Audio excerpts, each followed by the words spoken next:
All right, Shalom. I want to start by giving our praises, honor, and glory unto Yahweh, Bahashem, Yahweh Shai, Bahashem, Rachakodash.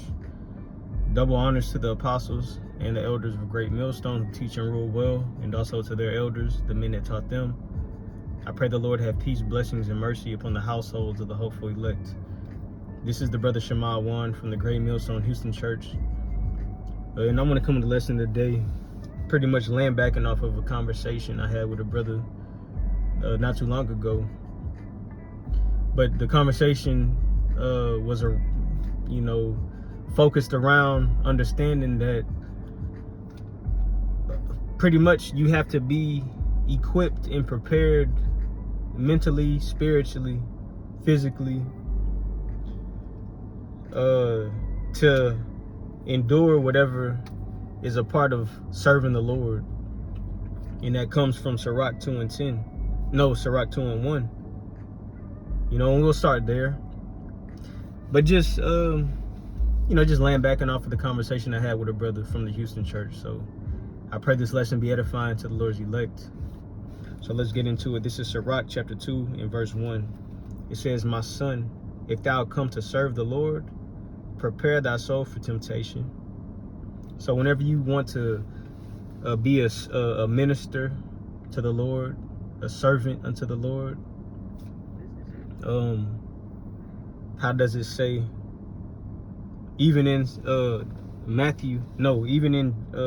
Luke, the 9th chapter, it tells you if you want to follow the Lord, what you have to do. It pretty much points into the direction of suffering, if you want to be real with it. Like it says in Sirach 2 and 1, "My son, if thou come to serve the Lord, prepare thy soul for temptation." Real quick, just want to hit what I brought up.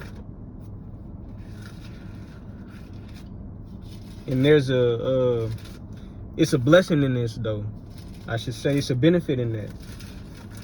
You think the apostles say, learn to love to suffer for no reason? You think we read about, the things written aforetime before our learning for no reason? And a lot of the things you read about was men suffering, but keeping their integrity. Shalaki, I'm gonna hit you back.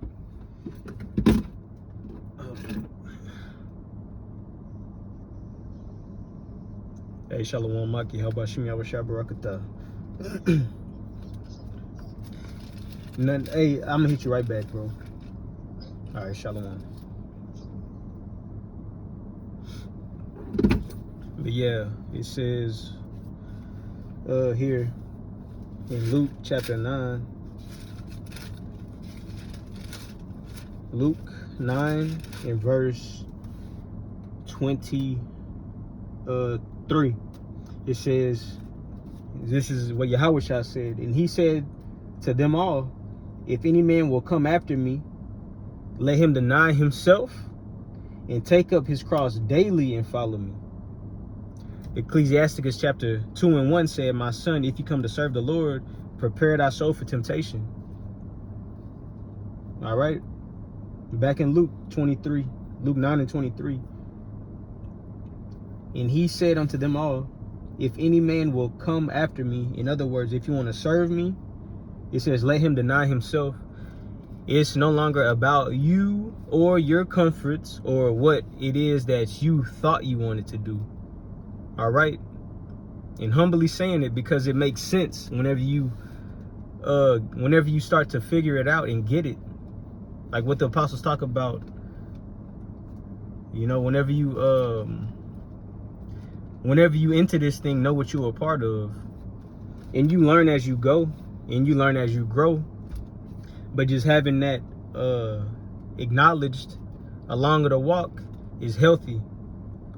Serving Yahweh Shai, following Yahweh Shai, suffering is attached to it because you're being born again. Just like birth itself.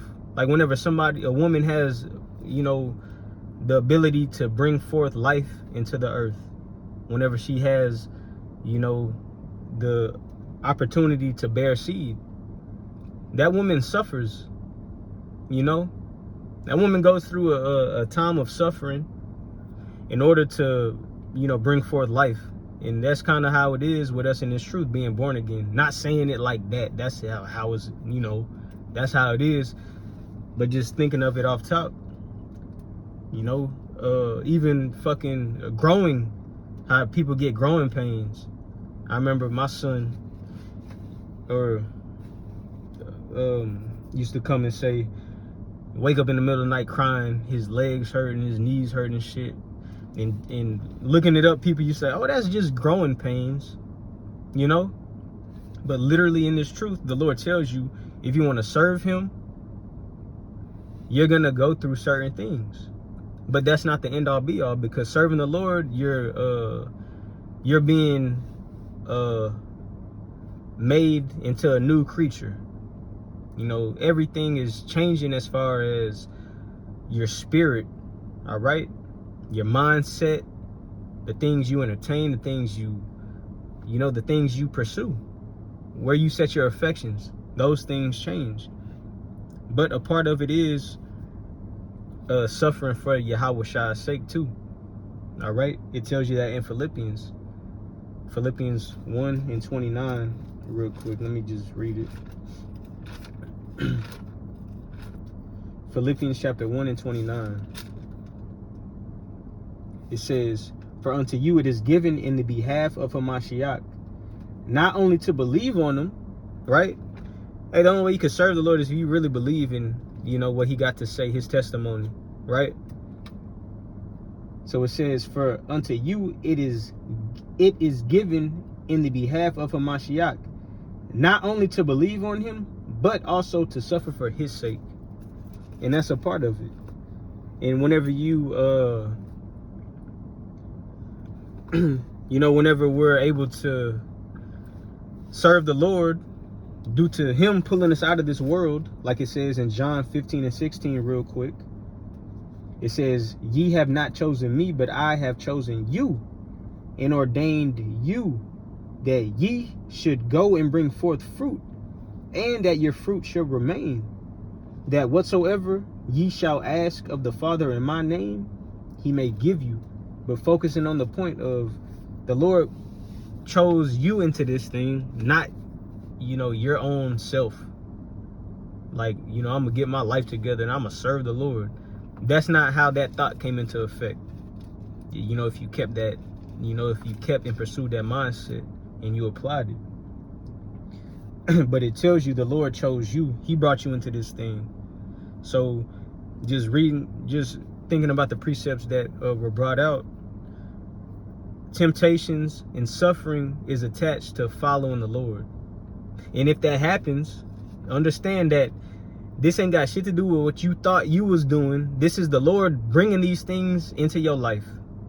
And there's comfort in knowing that, because along the conversation, you couldn't avoid 1 Corinthians, the 10th chapter. All right? You can't avoid it. The Lord ain't gonna put nothing on you too much where it's gonna break you. That's the thing about, being part of this truth in this ministry, having faith. It's just gonna continue. It's gonna continually make you harder. All right, Lord willing. To the point where you understand the Lord gave us everything we need to endure. All of the wisdom, all of the knowledge and the understanding of these scriptures, even the experiences that we get in this time from our elders, our apostles. Hey, the Lord is not missing, the Lord don't have it where we got gray areas in this thing, man. There's a way to make it. And understanding those suffering and troubles and tribulation and temptation comes, that's a part of the test, calling you in to see if you are worthy, to go through those sufferings for his name's sake. And the field is broad. It could be anything, catching hell for the truth first and foremost, and just living a life as an Israelite with faith. You will see what these scriptures talk about. Having integrity, you'll see what it's talking about. Then also applying wisdom, knowing how to operate within these scriptures. But going back, Sirach. Now let's hit this real quick. 1 Corinthians 10 and 13. It says, there hath no temptation taken you, but such as is common to man. And a beautiful point to make. Those in the truth, those outside of the truth, we go through the same shit. The difference is, what is, what's your resource for help? Or what's the solution to the fucking problem? People in the world who receive benefits from the Lord but don't acknowledge the Lord, they're in a bad case. All right? Because if you're an Israelite, you're going to go through temptations. You're going to go through hell. You're going to catch it. It's inevitable. Like it says in 2nd Ezra 7 real quick. 2nd Ezra chapter 7 in verse 18. Nope. 2nd Ezra 7 and verse 10. It says, and I said, it is so, Lord. Then said he unto me, even so also is Israel's portion. All right. And if you read up, I just wanted to hit that point. The portion of Israel is to go through, how does it say? Positions of difficulty. Because if you read up, it goes into making it into the kingdom. Not getting carried away and consumed by the hell that you'll catch in this flesh. Not getting carried away and consumed by the different doctrines and philosophies that are taught. Okay? So it's inevitable. Those are temptations. But that's Israel's portion. But jumping down, verse 18, it says, nevertheless, the righteous shall suffer straight things and hope for wide. So those that continue to have faith and endure and not be broken. The hope in salvation is wide, meaning it's possible. There's a possibility. Our faith and our hope is not in vain. It says, for they that have done wickedly have suffered the straight things. Those that put this word off, those that don't acknowledge, Yahweh Shai's testimony or prophecy, or, if the struggling gets too hard, then fuck it. That mindset of them niggas in First Maccabees. Let's just fuck it and let's live by the flesh like these heathen. Let's go make a covenant with them. That type of weak ass spirit. So again, verse 18, it says, nevertheless, 2nd Ezra, Salaki, 2nd Ezra 7 and 18. Nevertheless, the righteous shall suffer straight things and hope for wide. For they that have done wickedly have suffered the straight things. So you're still going to go through it. You're still going to suffer the position of difficulty, because that's your portion in this life as an Israelite. We were disobedient to the Heavenly Father and we broke his commandments. No matter what you think you involved in, whether you are a Christian and you don't believe in these scriptures, or you a Muslim and you don't believe in these scriptures, you can't avoid it. Your life is bound to prophecy. You're fucking struggling, bro.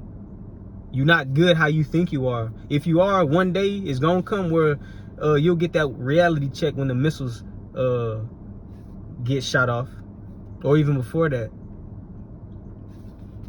But continuing on, 2nd Ezra 7 and 18, it says, for they that have done wickedly have suffered the straight things, and yet shall not see the wide.